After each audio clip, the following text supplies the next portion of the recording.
Thank you very much for staying on the program. Now, 20 people are reported injured after a hook connecting the Bonso Canopy walkway to a weak tree unfastened.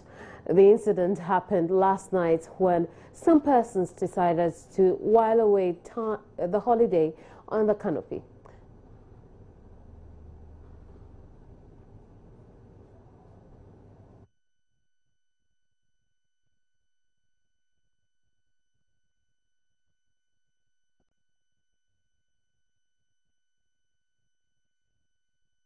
I'll bring you an update on that story in a bit, but Joy News has also picked up that this has sent some shockwaves to tourists who otherwise would have visited the Kakum National Park. In response to that, management of the Kakum National Park have been raising some concerns this morning following news about the 20 people injured at the Bonso Canopy walkway. We'll get in touch with our correspondent for more on that. To stay on the program. But now we can come back to the capital city and talk about Old Fadama. The mayor of Accra, Alfred Okuvandapoya, is patting himself on the back for what he describes as the successful demolition of the largest slum in Accra. He has, however, warned that similar demolitions should be expected in other parts of the city soon. After a meeting with residents of Old Fadama on Wednesday, Mr. Vanderpoel told Joy News that people should stop referring to the area as Sodom and Gomorrah. The demolition, which started about 2 weeks ago, received huge criticism from the public. The mayor visited the demolished sites and, interestingly, was hailed by the same residents who were calling for his head 2 weeks ago. The mayor, in an interview with Joy News, said Old Fadama is now his second home. How was the reception like when you got here this morning? Oh, you see, look, this has become my second home for the last 10 days. Are you sure about that? Oh, yes. My director has been sleeping here.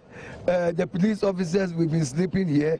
My budget director, my finance director, my works director, my country director. People were not happy with the demolition exercise. How can this place be your second home when the people are not happy with what you've done? Well, my brother, you know, look, the day my mother gave birth to me, I wasn't happy because I was comfortable in my mother's stomach. But when nature had to force me out, I was kicking. You understand? Little did I know that I was coming to a world. You understand? So in life, it is like that. The beginning of things are not easy. Look, do you think that the decision to come here and demolish people's homes was an easy one? It wasn't an easy one. But I have to make that decision and take full responsibility for it. Because you know what? We were going to affect people's lives. But look, you have to do what you have to do when the time comes. But with time, they have come to understand it. They have understood it. There is now peace at home. You understand? So that is what we have to rejoice. Okay. But Mayor, one key issue has to do with the relocation exercise. Yes. It seems as if we didn't have plans in place as to where to relocate this displaced, residents of Old Fadama. Well, you know, going forward in a peaceful atmosphere, we are going to work out all those things. Is it not too late? No. Been in place before the demolition? No, that is what you think.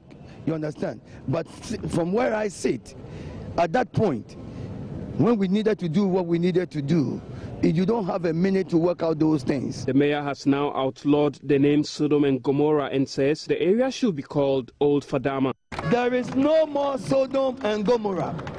Nobody, officially or unofficially, should refer to any territory in Accra, in Old Fadama, in Agbogboshi, as Sodom and Gomorrah. Sodom and Gomorrah today, on the powers invested in me as mayor of Accra, declare that there is no Sodom and Gomorrah in Accra. The best mayor in Africa.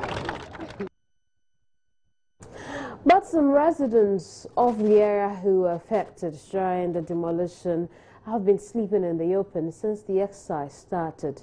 The youth were up in arms in a demonstration against the demolition when the first set of buildings were bulldozed.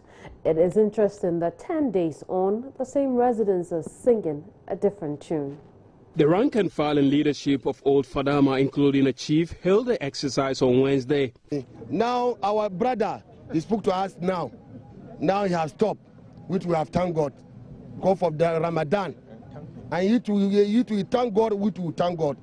Like that, we are blaming him, but woman be there. Now he has come back. You see whatever happened to our community. So we are thanking him. We are thanking him. If something has happened like that, he should call our chiefs leaders, then we'll sit down and be helping him. That one, our greeting, we're going to take for great time. So we want everybody to know from north, now is no more this. Somura and Gumura. All Fadama. Following the demolition exercise, affected residents have been sleeping in the open. The secretary of Old Fadama Residents Association, Frederick Opoku, asked the mayor to, as a matter of urgency, provide them with shelter. Today we have had a meeting with the mayor. We have now come to do whatever we have to do, iron things out, and I believe that it's going to be very cool. It cool us. So I don't think there's much problem now. Are you okay with the relocation plan? Now we are still considering. I don't think that mayor has come out to place or tell us anywhere we are going. So I wouldn't say it doesn't exist for now. As he rightly put it, we will be considering it, and it's going to involve the community in full force to make sure that those who are displaced, we are going to also urge him or plead with him to make sure that those who are displaced and they are still in the scorching sun, they are given a place to put their head. Probably we look at maybe the most immediate one, which could be, I don't know, we can sit down and see what we can do to make sure that those who are now displaced are also given some kind of support to make sure that we can, relieve the agony and the kind of pains that they are going through. The residents say they are ready for the next phase of demolition, which according to the mayor comes off on Sunday. Now, from Old Fadama, let's go to another community in the Volta region, Hosokawa. Now, this is a farming community with over 500 dwellers in the Fajatu South district, and it is without potable water. The residents there have resorted to drinking raw water from the Dai River. Here's a report from correspondent Fred Kwame Asari from the Volta region. Residents here solely use the Dai River, a branch of the Volta Lake, for drinking and domestic purposes. Most residents are river guarding against the outbreak of cholera and other related diseases.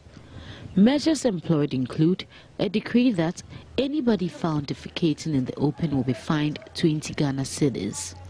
Interestingly, a signpost has been mounted at the community center to make the information known to visitors as well. In addition, all residents at Hosokawa are also obligated to make available sanitary facilities in their various homes. The chief of Hosokawa, Togui Apenda, explained because they rely on water from the river, open defecation must not be encouraged in the community, thereby preventing the outbreak of cholera. He said the results so far have been encouraging, but pleaded with government to construct a borehole for the community. Hosokawa also lacks a health post. Due to the deplorable nature of the access road to the community, motorists barely ply the road. Residents have to travel 3 kilometers on foot to access health care at the next community, with some, however, using motorbikes. The chiefs and people of Hosokawa are therefore appealing to government to provide them with a health post that would at least attend to minor ailment. Fred Kwame Asari's report for Joy News. Well, now we can get in touch with our Central Regional Correspondent Richard Kujo Nyakon, who reports operators of the Kakum National Park have been raising some concerns this morning following news about 20 people being injured at the Bonso Canopy walkway. Hello, Richard. What have the authorities at Kakum been saying? Well, what they have basically been saying is that what has happened at Bonso has some rippling effect on their facility, but according to them, the 20 years of existence of the Canopy walkway at Kakum, they have maintained strict maintenance regime, and so they are laying the fears of the general public that the Canopy is safe, and not that what has happened at Bonso will make people fear that they will walk on Canopy walkways in Ghana, and so they are assuring all revelers and patrons of the Canopy walkway to feel safe, because every morning they inspect the canopy.